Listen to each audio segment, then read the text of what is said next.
1948 সালে জন্ম নেওয়া একমাত্র ইহুদি রাষ্ট্র ইসরায়েলের সাথে আরব দেশগুলোর যতবার যুদ্ধ হয়েছে ততবারই ইসরায়েলের কাছে মার খেয়ে ভূমি হারিয়েছে। ইতিহাসের এই প্রথম কোনো মুসলিম দেশ ইসরায়েলের মাটিতে মিসাইল হামলা করে তছনছ করে দিয়েছে পুরো ইসরায়েলকে।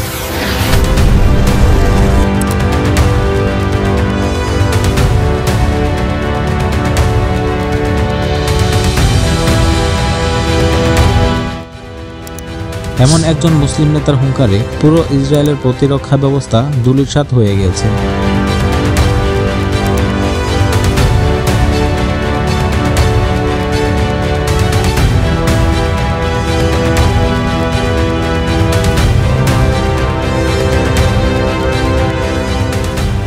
মধ্যপ্রাচ্যের প্রভাবশালী সব নেতারা যখন ইসরায়েল আমেরিকার গোলামি করছে, ঠিক তার বিপরীতে দাঁড়িয়ে দিচ্ছে একের পর এক হুঙ্কার। ভেঙে চুরমার করে দিয়েছে বিশ্বের সবচেয়ে শক্তিশালী প্রতিরক্ষা ব্যবস্থা। কে সেই মধ্যপ্রাচ্যের সুপ্রিম লিডার? তিনি কোন নবীর বংশ থেকে এসেছেন? কেন তাকে হত্যা করতে মরিয়া হয়ে উঠেছে আমেরিকা, ইসরায়েল? আয়াতুল্লাহ খামেনি নিজেকে একজন সায়েদ হিসেবে পরিচয় দেন, অর্থাৎ তিনি দাবি করেন যে তার পূর্বপুরুষ ইমাম হোসেন রাদিয়াল্লাহু আনহু এর মাধ্যমে হযরত মুহাম্মদ সাল্লাল্লাহু আলাইহি ওয়াসাল্লামের বংশধর। সায়েদ পদবি শুধু তাদেরকেই দেওয়া হয় যারা হযরত আলী রাদিয়াল্লাহু আনহু ও ফাতিমা রাদিয়াল্লাহু আনহা এর মাধ্যমে নবী হযরত মুহাম্মদ সাল্লাল্লাহু আলাইহি সাল্লামের রক্তের উত্তরসূরি বলে বিবেচিত হয়। আয়াতুল্লাহ খামেনির পিতা ছিলেন আয়াতুল্লাহ সায়েদ জাওয়াদ খামেনি।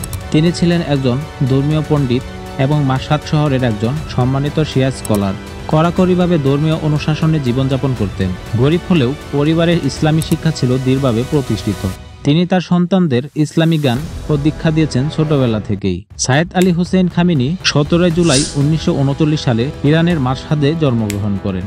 এই শহরটি শিয়া সম্প্রদায়ের কেন্দ্র হিসেবে পরিচিত।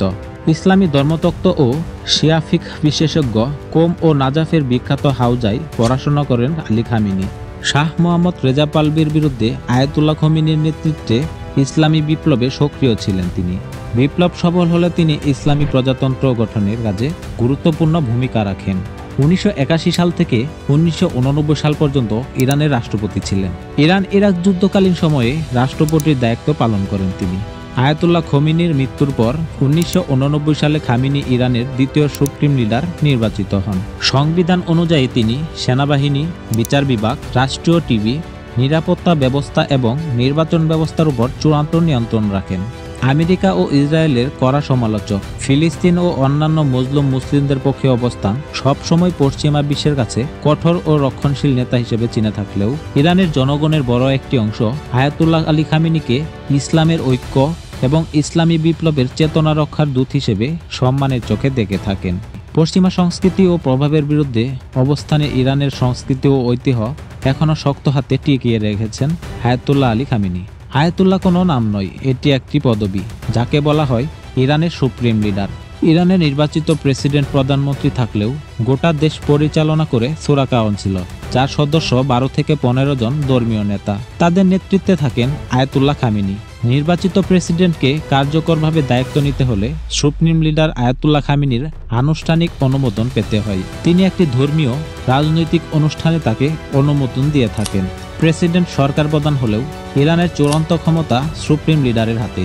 প্রেসিডেন্ট নীতি বাস্তবায়ন করেন, তবে বাহিনী, বিচার ব্যবস্থা, মিডিয়া, পরমাণু নীতি ইত্যাদি সুপ্রিম লিডারের নিয়ন্ত্রণে। গত 35 বছর ধরে পশ্চিমা নিষেধাজ্ঞায় জর্জরিত হয়েও নিজেদের অস্ত্রভান্ডার মজবুত করেছেন নিঃশব্দে। পশ্চিমা বিশ্বের গলার কাটা এখন আয়াতুল্লাহ আলী খামেনি, যাকে সরাতে পারলেই পুরো মধ্যপ্রাচ্যের নিয়ন্ত্রণ চলে যাবে ইসরায়েল, আমেরিকা।